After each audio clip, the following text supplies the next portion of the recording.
In all the years that I've done lay speaking, I can't ever remember speaking on Ascension Sunday.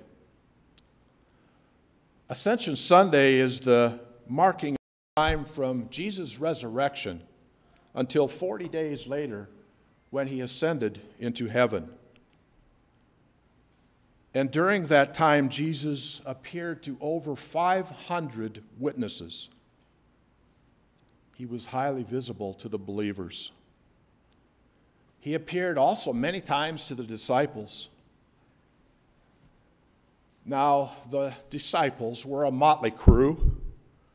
After the crucifixion of Jesus, they were frightened for their life because Jerusalem had become a very dangerous place for Christians after the crucifixion of Jesus. They were locked and hiding in a house. They were afraid of the Jews, and since the Jews had crucified Jesus, they might be next. The only brave disciples were on a road to Emmaus, and they were going home to their house in the country. Because the action was over, the Jews had crucified their Lord, and they were returning to the earlier days before they became disciples of Jesus. They had given up, and they were going home. But you know the story. Jesus found them on that road to Emmaus and walked side by side with them, explaining the scriptures to them as they continued to walk toward Emmaus. And when they finally arrived at Emmaus, they asked Jesus to stay with them. And they didn't realize it was Jesus until supper. And during the breaking of the bread, they realized that this was the risen Jesus. And they were so excited that they ran back to Jerusalem to tell the others. The Bible tells us that Jesus appeared to the 10 minus Thomas. And now Jesus' goal during that 40 days was to take that motley crew of disciples from where they were, a group that would preach the gospel, build a church, and declare boldly that Jesus Christ was the Son of the living God. I hope you were there to attend the Living Last Supper of our church. The enactment of the Living Last Supper was that of Shirley Weldon, who saw a play in another church of the Last Supper and thought that it was something that might add a whole lot of meaning and understanding to Maundy Thursday, Good Friday, and Easter. And so as we observed those days a few weeks ago in our church, Shirley was joined by many other people that agreed that it would be a meaningful service and worked very hard to make it happen. The cast of 13 and the many that worked behind the scenes to build the costumes and the setting and all the things that had to be done, the promotion, all that had to be done again ahead of the Living Last Supper was all done very well and by loving hands. If you heard the speeches of each one of the disciples as they talked about their experiences with Jesus, and when asked about the reference to who would betray Jesus, they all said, "Is it I? Is it I?" All those doubts that they had were building up, and even though they couldn't have possibly betrayed Jesus, they all had that question in their mind. Is it I? Is it I? Judas never did understand the life and role of Jesus. His ideal was that Jesus would conquer the Greeks and become a worldly leader of the Jews. He never did understand that Jesus' godly mission was that of not this earth. Judas even decided to push the issue when he decided to betray Jesus. He wanted to force him to defend himself and to conquer Rome by betraying him and turning him over to the church leaders and to the Roman soldiers. He had seen the miracles of Jesus, and he knew that he had supernatural power, but by forcing Jesus to be taken prisoner, he thought Jesus would defend himself and began this conqueror of Rome. But Jesus didn't do what Judas had expected, and he was led to be crucified.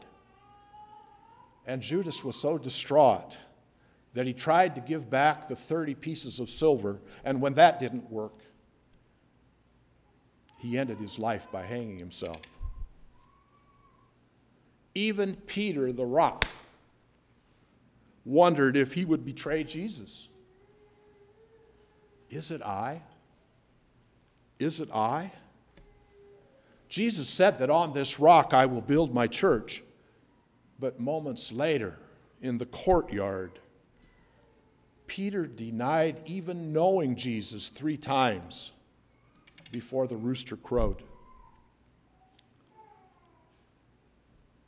You can see what Jesus had to work with. After being disciples for 3 years of ministry, they still didn't get the big picture. They didn't understand the significance of his suffering, his death, oh yes, and his resurrection. And now 40 days later, he would ascend into heaven and leave them to build his church. What an awesome task. So little time, a long ways to go. Now put your feet into the shoes of the disciples. Their leader, who they had seen do many miracles, had just died. What would they do now? Where would they go? How would they continue? They were leaderless and without hope, and they feared for their own lives. I can imagine the despair and the lack of direction that they had. I can think of an example that might help you understand this. A friend of mine took flight instruction at the Iowa Falls Airport. He said that ground school was interesting, and after a few sessions, the student began to fly by doing some takeoffs and landings with his instructor right there at his side. The first few takeoff and landings were a little rough and a little rocky, but the instructor was right there beside him in the passenger seat to help guide him and correct him. This continued for a while, and then came the first solo flight. The instructor was out of the plane and on the ground, and the student was taxiing down the runway, getting ready to take off for his first solo flight. And the student was thinking to himself, I sure wish I had paid more attention to ground school. I sure wish that I had paid more attention to the instructor during our early flights. But finally, he did his solo flight. The solo was successful, but stressful. Now, that was possibly the way that the disciples felt following the death of Jesus. I wish I had paid more attention to his teachings. I wish that I had paid more attention. Now, as Jesus appeared to them following the crucifixion, they gained understanding, focus, and confidence that this was very special, that the Son of God would suffer death, yes, but on the 3rd day rise from the dead. All of the prophets, all of the other religious leaders, this is the special part. No one else can claim rising from the dead and appearing to so many witnesses. During these 40 days on earth, Jesus was completing his ministry of love, his ministry of faith. And during this time, the disciples started to get the message. The word disciples means that they were followers of Jesus. During this 40 days, they became apostles, which means being sent by Jesus. Can you see the difference? Followers to being sent. They were getting ready to solo. They were getting their wings. The ground school was over, and they were taxiing down the runway. As Jesus led them out of the city to a place near Bethany, he said to the apostles that all power would be given to them in heaven and on earth. He then opened their minds to the scriptures, and Jesus said that the Messiah would suffer and would come back to life on the third day. And now they understood. They finally got the message. Jesus said that they were to turn to God and change the way that they think and act so that their sins would be forgiven. He wanted them to tell to all peoples of all nations, beginning in Jerusalem and spreading out throughout the whole world.